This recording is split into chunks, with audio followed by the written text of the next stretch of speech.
Hi, I'm KUDO Mal, Branch Chief of KUDO Wales in the UK. I'm on a mission to raise awareness for KUDO and the benefits of being a martial artist. KUDO is a full contact mixed martial art and combat sport developed by Grandmaster Azuma Takashi. In my opinion, KUDO is the perfect way for martial arts to pressure test the efficiency and their technique as well as their fighting ability, as it's the closest thing you're going to get to a real fight. Now, imagine running the equivalent of 33 marathons in less than 3 weeks. Well, that's what one runner has done, breaking records along the way. Yes, an amazing achievement, Lucy. He's an ultra-marathon athlete who's run the entire length of the Wales coastal path. That's 870 miles, faster than anyone else, breaking previous record by just over 2 hours.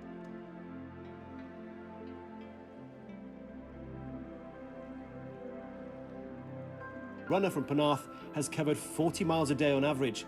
It's taken its toll on the body. Absolutely knackered and feels like I've run into a brick wall. The elevation of the path, it's like 4.5 times the height of Everest to do the whole thing, and it's just relentless. The main motivation, raising thousands of pounds for 3 good causes. In honour of his friend's cystic fibrosis charity, his mother Pat, who's overcome cancer, and his wife Keris, who was abused as a child. Welcome to Fighting Talk. How are you? I'm good, mate. I'm good. And yourself? I'm great. Thanks for doing this. This is brilliant. And normally we talk about fighting to do martial arts and things like that. We have talked about others' journeys and the fight they have in their lives. And we got to this point because one of my students, Lawrence, is doing the David Goggins challenge of running 4 miles every 4 hours for 48 hours. And he was, we wanted to support him. So a couple of years ago, I did the coastal path. Well, not all of it, because I gave up on a number of sections of it and had to get back within the certain times. And not what you've done as the world record holder for the coastal path. But then students are starting to put their miles up, which is wicked on the board. Then you gave us a video, which was amazing to say, get the miles done, and people are doing that. So thanks for doing that. And Lawrence was just being really motivated by you, and I thought hopefully we could get you on the channel. So here we are. Thanks for having me, mate. Yeah, it's been a quick turnaround, and it's just fantastic to see what you guys are up to. Really, it's nice to see when people come together what can be achieved. So yeah, big props to you guys. Yeah. So I mean, you're obviously the big thing. Can you tell us what the challenge was for the Welsh Coastal Path? I probably should have mentioned that, shouldn't I? Yeah. So my name's RHYS Jenkins, and in 2020, last year, 2020? Yeah, 2020, I set the world record for running the entire length of the Wales Coastal Path. It was 870 miles in like 20 days, 10 hours and 36 minutes. I ended up breaking the record by 2 hours, which is very, very close over 20 days. Yeah. But yeah, it's one of those things which I'm immensely proud of. I'm a Welshman anyway, so to bring it into Wales is just something which, I will take with me forever. And it was very close. Yeah. And you said though, it was, towards the end, it was very close, wasn't it? It was like, if you had slept longer, It was 2 hour gap until I broke it by 2 hours, which is, in running terms, at the pace I was going is like 6 miles. It's something which, if I'd slept an hour longer in the morning or take an hour longer at my breaks, I could have really screwed it up so close to the end. We were always behind schedule, and it was one of those things where we made the agreement, just get through until you get home, basically. So my home is Penarth, and Penarth, as we should call it. And as soon as I hit the Vale, it was just one of those things we'd agreed with my coach. I could literally just go until I got to the finish line, and that's still like 100 miles to go. It's something which nearly broke me, but if I hadn't put that effort in, then I wouldn't have got the record because it was only 2 hours in it. Yeah, well, like I said, I just kept calling you world champion. I know you felt uncomfortable with that, but world records no matter how you spin it. So that's congratulations on that. It's amazing. But just one thing that I did mention was you said Crick Howell, right? And I remember the name of that. Isn't that where the squaddies do a lot of their training, isn't it? Yeah, there's quite a few places here really where they train. One down the road, you got Bridge just up in Brecon as well. So training purposes up here, I'm sort of blessed because I'm surrounded by hills, trails, mountains, you know, roads that go up and over the mountains, so I can just run till my heart's content, really. Yeah. Do you ever see any of the guys? Because I remembered, I thought a friend of mine was a fell runner, and he said to me, "Oh, you know what? Come for a run with me." So I'm going to Pen y Fan, and so he's doing this like funny little vertical running thing, and I'm like, I got this, and he just kept doing that all the way to the top. Unbelievable! Like never seen anything like, an absolute machine. And then I thought I'd really achieved, and then I was on the way down and I seen all the squaddies running up with the, like fully backpacked, the big plastic gun, you know, like wow, that's pretty intense. So there's some pretty vertical parts in there, the Crickle. Yeah, mate, there's mountains all around it, to be honest. So I live on a hill anyway, so when I start on a run, Yeah. I go up the hill, and it's just something that I guess gets me going, gets me moving, and then when I get to the top, you feel a lot better, you go a bit faster. But no, you are right. There's lots of hills, lots of elevation up here, and it's, I guess, why there's so many MOD bases up here as well. It's perfect testing conditions. So when you retire from running, you're going to move. So what about you, Rhys, as a person? Tell us a bit about you. You know, what you know, what makes you tick? What kind of drove you to do those type of things? Yeah, I guess growing up, I was into my team sports, so like football, rugby. I played for Barry RFC when I was younger. I played football in the Barry leagues growing up. I'm originally from Penarth, so I love the Vale of Glamorgan completely. But what I found is when I started to run, I got better and fitter at my team sports. Right. And then over time, it's just been like a gradual phase where I realized I couldn't do rugby and running because like it doesn't help when you get beaten up playing rugby, and then you can't really go and run like the distance that I wanted to be running on a Monday, you know. And in 2010, myself, my brother, my best friend, and two other friends, we ran from Boston to Austin over in America. It was like 2,000 miles. Like, to give you an idea of how well we planned it, we spent more time running it than we did planning it. It was like a real like edgy seat sort of trip. We didn't really know what we were doing, but we learned whilst as we went on that trip, and it was about 90 days in total, like trying to run a marathon a day, but taking breaks here, there, and everywhere, you know, like a day off here or there. But that was for charity. We did that for charity, and I got to pick one charity which I wanted to run for. And from that year onwards, from that run onwards, I've always sort of made myself the yearly ambition to do at least one, maybe two challenges for charity. Right. So to answer your question about what makes me tick, it's fundraising, helping others. Yeah. I'm never going to be the richest person in the world, but I have this, I don't know, weird thing where I can just run. And when I tend to run far distances or through weird, crazy places, people donate and it goes to a good cause. So yeah, every run I do is connected to a charity. And in a way, it is quite, I guess you say, selfish, because it gives me that reason not to give up. So when I am battered and bruised and knackered and just ready to throw in the towel, it allows me to tap into a different thought process of who I'm trying to help. And therefore, it just lets me go a little bit further, a little bit longer. It gets you up in the mornings, you know. Yeah, that would be me in a nutshell. Yeah, so you said you're from Penarth, because I tend to categorize people. I'm Barry Vados, so you know, you get it. Some people say Barry Dice, so the people just call it Barry, you know. But but usually when we say this, in Barry we class the people from Penarth a bit snobby, right? So we categorize. We either go with your Penarth, or your you know, Penarth with the on the F on the end. So are you Penarth or are you Penarth? I'm Penarth, I am. Yeah. I've lived all over the shop in Penarth. I'm Penarth. It's a great. I think, like, obviously, I get to meet lots of people all over the world, but I'm so proud to live where we live, because the coastline, you know, and being able to do the coastline. But this is one of the things, I guess, that when you have to explain where Wales is to most people outside of the UK, anyway, without even explaining what the Welsh coast path or what the Welsh kind of hills are like. But I mean, how would you rate the Welsh coastal path as in difficulty compared to like running in the States? Would you say it was harder? Because there's a lot of hills, isn't there? Yeah, no, it was by far the toughest challenge I've ever done. It was like relentless. It was I think the equivalent of like running up, and the height game is like 4.5 times, 5 times up and down Everest. It's not flat by no means, and the distance is 870 miles. So it really, like, you go through places like Pembrokeshire where it just beats you up each day. And we got a little bit behind schedule, and the guy that came out to help me, we were like, we had the plan in our head for each day in the elevation, and he's like, don't worry about today, you've got a nice flat day ahead of you. And I'm like, oh, brilliant, yeah, nice, you know, it's 40-50 miles, but still, at least it's not bumpy. And it turned out we were off our markings a little bit, and it turned out to be like twice up and down Snowdon or something ridiculous like that in one day. And it was like, when you least expect is when it hits you the hardest on these things. I was like furious at that guy for telling me it was a flat day. But no, you are right.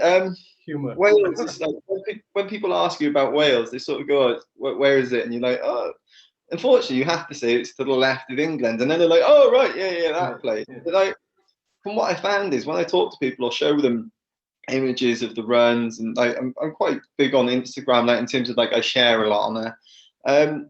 People love it. It's like, we've got castles, we got hills, we got valleys, we got rivers, we got the coastline. Like the coastline is something which not a lot of other countries have, you know, especially with the path which goes all the way around. And to compare it to trails around the world, it's one of the most breathtaking I have ever been on. Like, America is difficult for other reasons, like the heat, the mountains that you're going up and down. But Wales, no, the Wales Coastal Path Challenge was by far the toughest thing I've done today.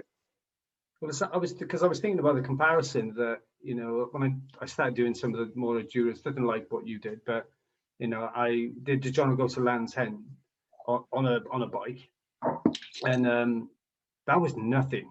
I got to say, besides the Scottish Highlands bit at the end, that was nothing compared to the Welsh Coastal Path.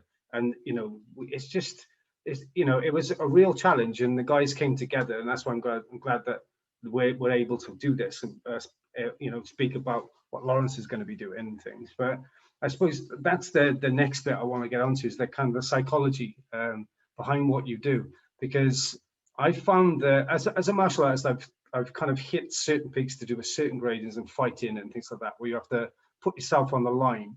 But it's kind of one of those things where it's built up and you're just like, oh, let's just have it. What's the worst thing that can happen? Like, you get knocked out, you know, or something like I get injured, but I'm not going to die, right? Whereas when I've done some of these fitness endurance things, I actually felt like I was going to die, you know. So like I found a new respect for, you know, endurance athletes, which I never thought I'd come across. And I thought I was quite a motivated person, so I'd be thinking to myself, well, I'm going to do this for my family. People will be proud of me. I'll do it for my kids, and I run out of motivating factors within days, you know. And then it was like, why am I doing this? This is ridiculous. And then I found a different level of that kind of mental strength, and it takes you down to your core. But the realization that your body is not going to be able to keep up with this, and the training you haven't done, and all of those sorts of things. I mean, you must be hitting those things all of the time. But I mean, Lawrence has come from losing a lot of weight, you know, to do this, and he's, you know, he's motivated by yourself. He's motivated by the David Goggins. He's so many different people he's motivated by.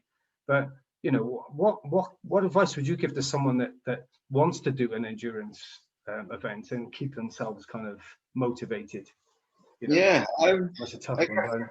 No, it's a good question though. I think the first thing I'd say is not to compare yourself to other people. Like, it's good to be motivated by other people and get inspired by them, but as soon as you start comparing yourself to them, you leave yourself open to like going down a lot of rabbit holes. And like, I've messed up a lot where I've gone down rabbit holes where I've compared myself to other people and like questioned why isn't it working for me? It's working for them. But no, I'd always say, just don't compare yourself to other people, because we all have different abilities, different tolerances, you know. And what may be your strength may not be somebody else's, and vice versa.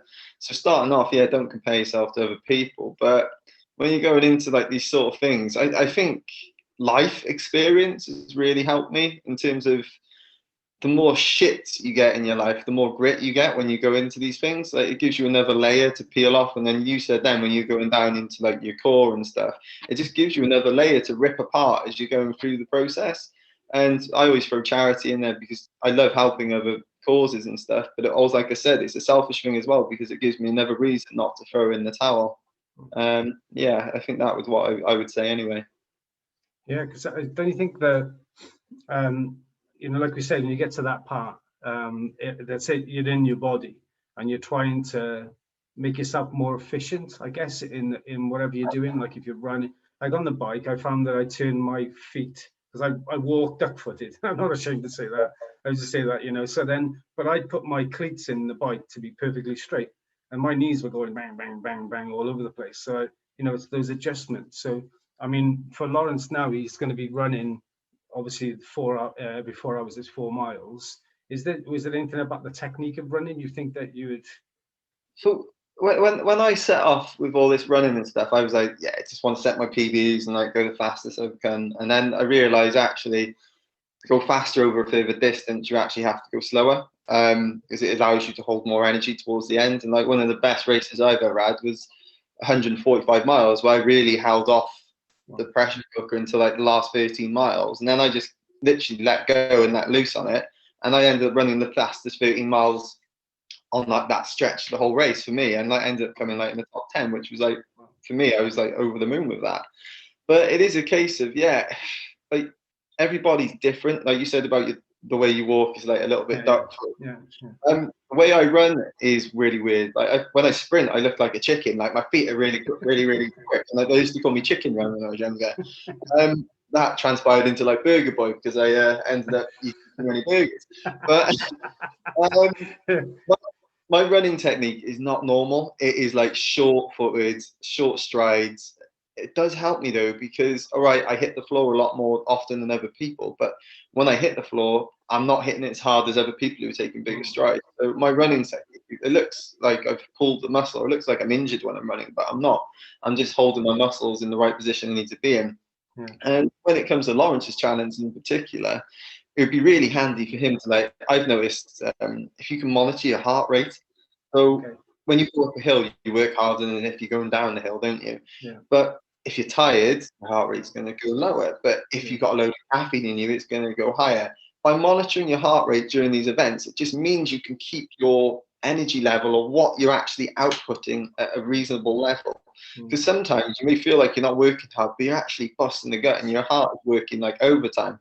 So yeah, I'd also say that, yeah, if he could get a heart rate monitored, really help him, because he just needs, he's not racing anybody. He's literally just has to get up every 4 hours and put down 4 miles. So he just needs to get into that mindset of it is him versus the challenge and nobody else. Yeah.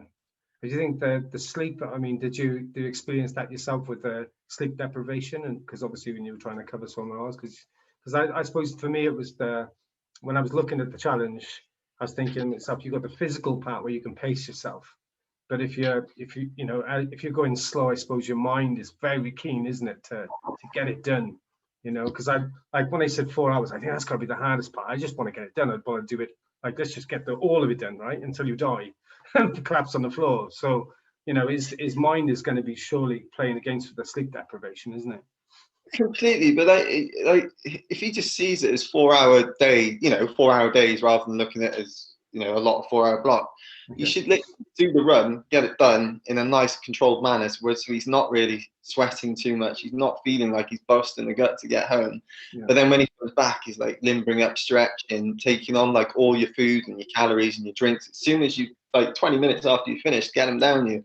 Then he should be looking for like a power nap in there as well, because it will do him a world of good. I'm not saying do it in the daytime, but maybe nighttime it could help him a lot. And some things people I've always forgotten about, I only learned it a couple of years ago, but even though you're doing the challenge, you still live in your day-to-day life. So what you should do, the food that you're taking in your body should resemble what time of day it is. So like breakfast, try and get breakfast down you, lunch, same, dinner, same. And it just brings this level of normality back into what you're doing, and then the challenge becomes a little bit less intimidating. Like with this challenge I've got coming up, I call it the 3 Peaks Joggle, but if you put it down on paper, it's 1,000 miles, it's 100,000 foot of climb. Like that seems a lot more intimidating than calling it the 3 Peaks Joggle. So in my head, I'm calling it the 3 Peaks Joggle because it seems less intimidating. So if Lawrence find a coping mechanism for him, which he's comfortable with, call it something else. I don't know. It's just all these little things will add up, and it will make sure that he gets to the finish point of what he wants to achieve. Yeah.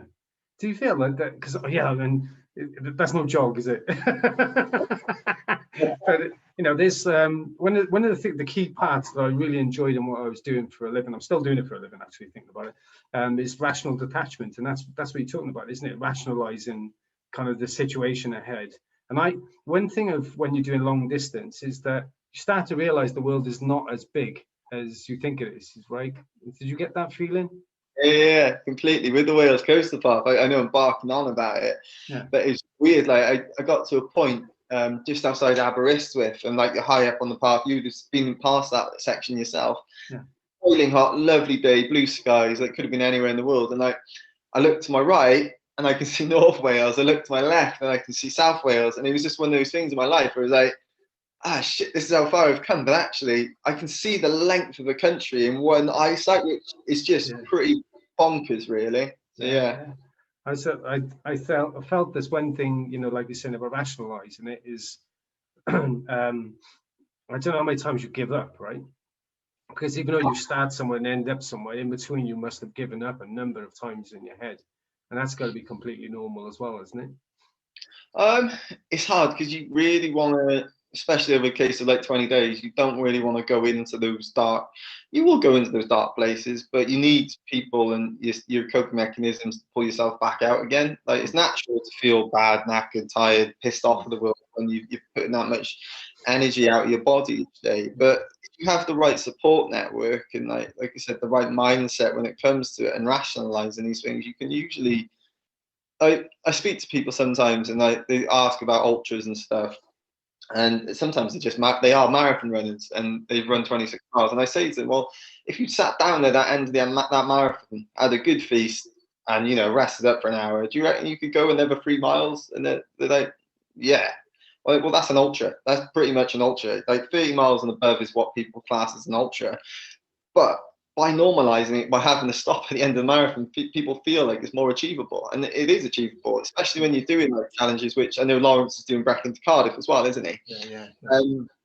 Whereby you don't rush through the checkpoints, you meander your way through the checkpoints. You make sure you've got everything you need to get to the next checkpoint, because then it allows you to have a level of confidence that you've eaten enough calories, you're not stressing as much. And something I organize events as well, and something I've done is eliminate cutoff time. So we don't have a cutoff time. Our distances are from 30 miles to 50 miles. And what we found is as soon as you eliminate that cutoff time, you eliminate a whole lot of pressure in terms of that person, and they're allowed to be able to enjoy it more. Because if they get to a beautiful place, like I was on the Wales Coastal Park, and they want to take 5-10 minutes to sit down, or they come to a shop and they want some food, they can do that because they don't have to clock watch the whole time. So. Right.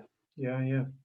That's it. You organise the events as well, so that's one of the things that when I get involved with something is I have to know that the person who's I suppose in charge understands it, because there's so much involved. And I guess that's an added bonus of going to something you organise, because you've experienced it, right? So they can ask for their advice, I suppose. Yeah, we've been called the park run of ultramarathons, and it is something which I'm extremely proud of, because it means we're opening the door to people to be able to get into ultra running. And like it's a two-way thing, because obviously these people turn up and run the events, but I get a kick from watching them finish and get across the finish line when they feel like at 20 miles they would have thrown in the towels, but you see them 20 miles later and they're crossing the finish line. And usually the people at the back and the slowest people are the ones with the biggest smiles on their faces, like 100%, because they've enjoyed it and managed to take it in a lot more than the people that are busting the gut at the front. But the people at the front have got other objectives. They want to win the race. So it's like, it's depending on what you want to take from the event, really. Yeah, I suppose one of the things that I've been trying to do with this event is to get everybody in the club and people that are joined in the club to run or walk or cycle, just get them out during lockdown. And obviously get behind Lawrence is obviously the two key things. But one thing I've realized is that, like yourself, not everybody likes to kind of boast about what they're doing. But you also, what I'm seeing on the board is that people are actually enjoying like having that place where they can kind of record their miles against themselves and then be part of something, and see other people are only doing 1 or 2 miles, and well, that's achievable, I can do that. You know, do you think it's important important to, you know, to shout out when you're trying to do something? Do you think it motivates other people to do the same? Or It's difficult really, because everybody's different in how they want to perceive stuff and how they want to talk about it. But what I found is I'm on social media and I do stuff on social media, but I always have an end purpose of I want to raise I want to raise money for a particular charity. I want to raise attention for a particular cause.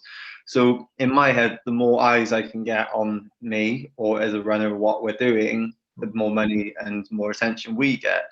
But I guess everybody's different, isn't it? So what may motivate some people may not. It may demotivate other people. That's why I come back to the point of don't compare yourself to other people. It's cool to take motivation from them, but just find your own path basically when it comes to these things. And I guess another easy way to look at it is like if you're a early morning runner and you all of a sudden running, you're finding it difficult, or if you're a late riser, you want to run in the evening, try running in the morning. It's always going to be a little bit difficult because you're not used to it. And I had it in particular with the Wales coastal path when we were starting off every morning. I was trying to take on a lot of food before we got going, and I was having stomach issues. But then we sort of sat down, me and Keris, and we realised when I train, I train starved. I run in the morning, so when I'm out running, I don't have anything in my stomach. So what we did is we incorporate that into the challenge, like about 3 or 4 days into it, where I just didn't eat in the morning. And then by the time I got to Keris, about 20 miles in, I'd be ravenous. I'd want food, I'd get it down me, and I wouldn't have any stomach issues in that first quarter of the day, which it worked for me. But other people say you need to eat a lot of food. So that's just an example of how different things work for different people. Yeah. Do you think that, because I was like, I never really thought about those things. I think you get to the point where your body says yes or no, and you're fighting it, aren't you? And like I've never eaten so much kind of salt tuna and stuff like that. It was the easy thing to get hold of when I was in Europe. You know, it was like I couldn't speak a lot of the languages, so it was just like that there, you know, fish, mate, you know. And but I think what you're saying about having the right people around you, because if you're kind of isolating yourself, that's the problem I had. It was like no one to talk to. I couldn't speak the language. Just felt completely isolated from it, you know. And one of the things I suppose in my mind I regret. I mean, I would class you obviously as an athlete, not myself. So I was under so much duress that I wasn't really taking in as much of the beauty and the scenery because I was so focused on what I was doing. You know, when you're putting in the amount of training that you do you get to enjoy the scenery and that as much, or are you kind of right, I'm getting this done sort of thing? I'm at a disadvantage because when I run, I look at my feet the whole time because I got a massive head and it just weighs me down like that. No, it's a case of like I spend majority of the time looking at my feet, and it's because I want to make sure I don't put my foot in the wrong place, and especially on Wales coastal path, like you've seen the terrain itself. It's muddy, it's not flat. No. There's tree stumps all over the place, so it's difficult to actually navigate. But no, it's a case of you do allow yourself to, like Aberystwyth, if I allowed myself that moment to just sit down and enjoy it. Like I did a training run yesterday over on Llangynnyd Mountain, and I ended up going up a couple of times. But on the second time, when I wanted to like look up and take in the view, I did, because it gives you that, like the views are crazy up there. So like you look around, you get lift off nature as well. So yeah, I do. Like Death Valley over in California, it is like people like, why did you go there? But I'm in love with the place. It's like, is that Salt Lake City? Is that Salt Lake City? No, it's a place called Badwater Basin, and Death Valley National Park is just on the border of Nevada and California. Oh, okay. And it's the hottest place on earth. I think it got up to like 132, and I've had it up to about 126, and it was like just, you can feel the blood struggling in your head. It's really like such a weird sensation. Yeah. But the views over there are just insane. You start below sea level, and you're already, some sadistic person is stuck a sign halfway up the mountain, which you can see, and it tells you where the sea level is. So you're like, shit, I'm already running uphill. They're playing games with me already. Like you go up and down 3 mountain ranges. You can imagine in a dry, hospitable place like Death Valley, they just rip out of the ground. Like it is literally valley shooting at mountains. You know, it's just awe-inspiring. So to come back to your question, yeah, I do look up, I do take it in as much as I can, but sometimes I do get stuck in my ways and my tunnel vision, which you do sometimes need when you're going through challenges which are like over 20 days and so on and such. Yeah. Do you sort of plan your stops? Because that's what I I tried to do. I was thinking, right, I'm going to stop here and I'm going to go to this place, and I never did because I was too knackered by the time I got there. But I did get some pretty amazing photographs. I mean, do you make sure that you've got a cracking camera with you or something like that in your support team to get those pictures? Or When I first started off doing these, no, I literally had like, I started, the Blackberries was still a thing when I started doing these things. That Blackberry I had across America, I filmed loads, took loads of photos, and then those bloody things have like puck codes or something on them, and I managed to lose the puck code, and I lost everything on that. I never like had any footage from it or anything, which is a shame. I had other people's photos and whatnot.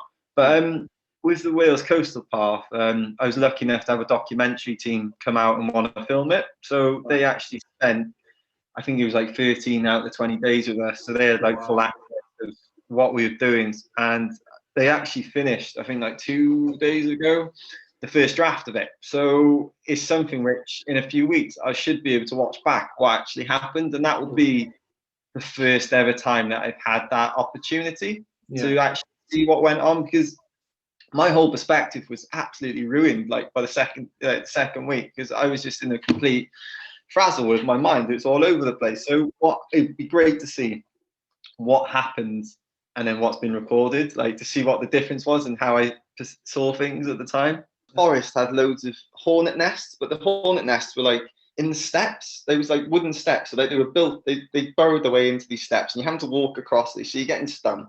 And then came out the other side, and there's this field, and it was like on a hill. And at the top of the hill were like a herd of cows.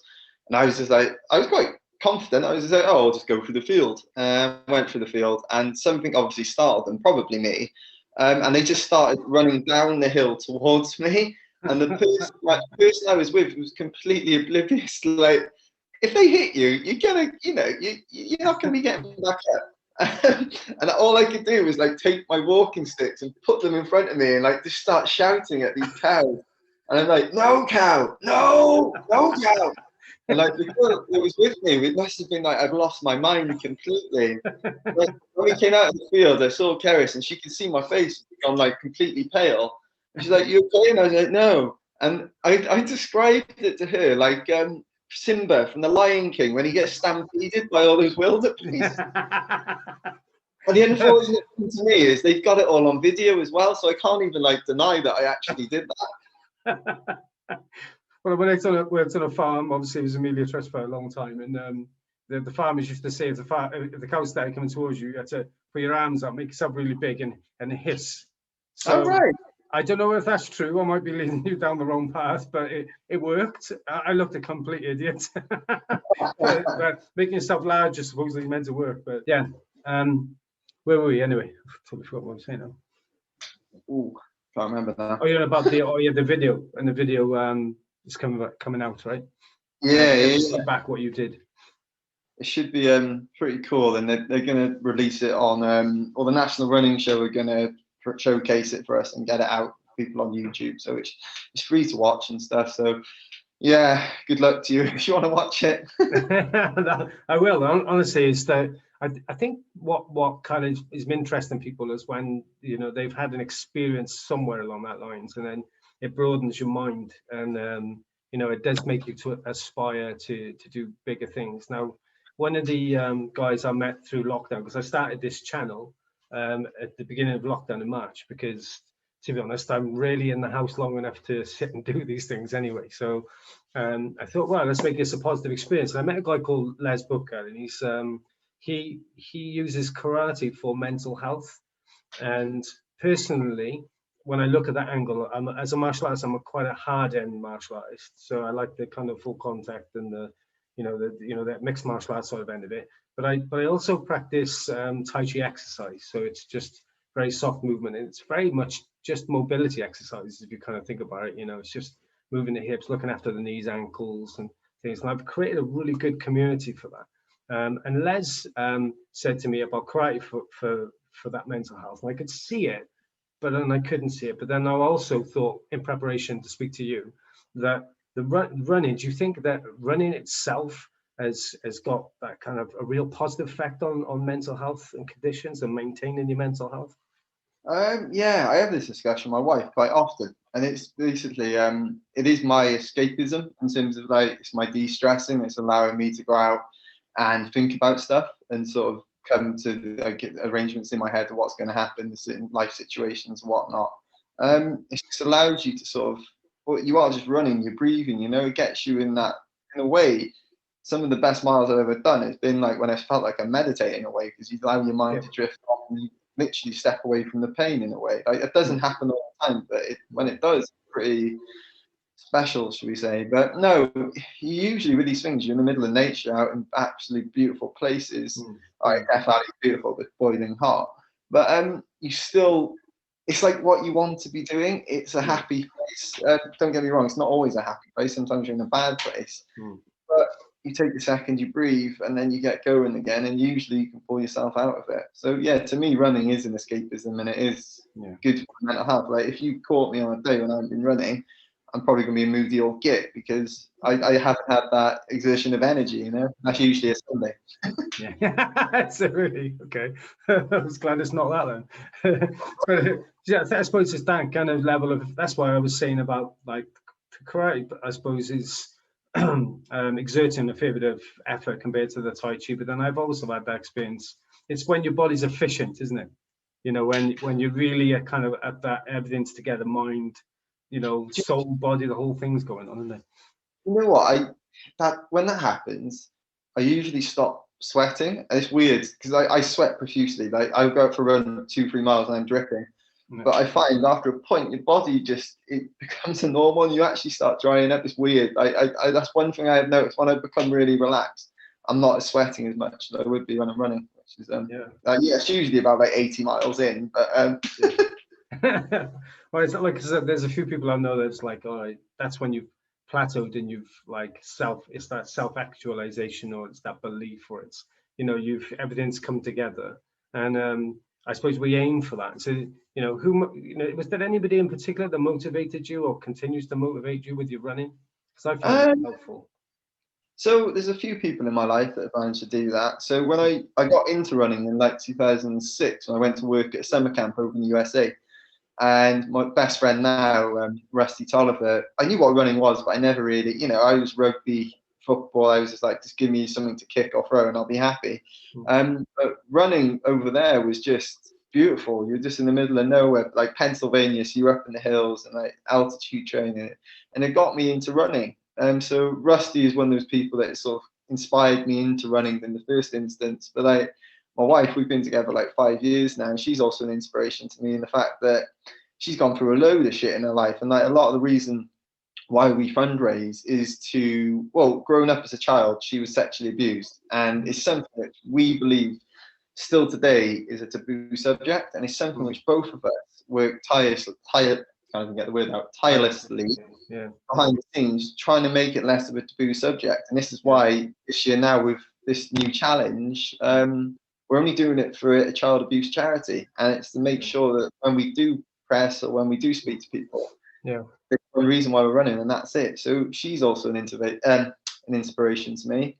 And then in the running world, there's a chap called Marshall Ulrich, who is like pushing close to 70 now. And he has done, well, I've done Death Valley once, but I've done it like 5 times unofficially. He's done it 30 times, right? So this guy is like run across America and set new records running across America. He's climbed Everest. He's like, there's a show on Amazon called... Have you met him? I haven't met him. I've met him virtually. So when I was doing the Wales Coastal Path, he sent me a video and wished me good luck. Wow. And that's when I realised how much of an inspiration and motivation he was to me in that video, because I got quite emotional watching it. It was just like, this guy means a lot to me, and he's obviously, I've done a few things that he's done now, so he's inspired me down those routes. So yeah, I'd say those 3 people. Wow, that's pretty immense. And sometimes you don't go on, sorry. And Stephen Gerrard, I'm a Liverpool fan. Yeah, get that in there, bang. What's the name of the charity that you're doing the event for?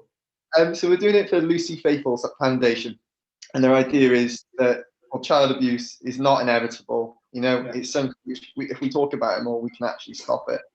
And it's one of those subjects where if you brought it out of the dark and bring it into the light, it actually stops the offenders as well. So it's just something which we're both extremely passionate about.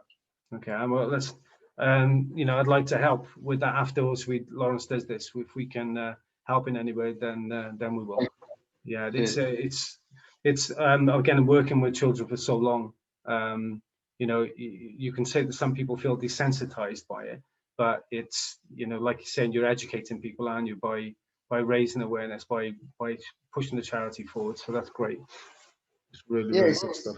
Which we found since we've launched this new challenge, like friends and family have got in touch and told us their stories, and it's something which we didn't see coming. It's another side product of it, and it's like, you'd never expect it of these people, but now they're talking about it, and they're talking about it to us, which, you know what, is greater than anything, any press, anything we, that is what we want to do, is get people talking about it. So yeah.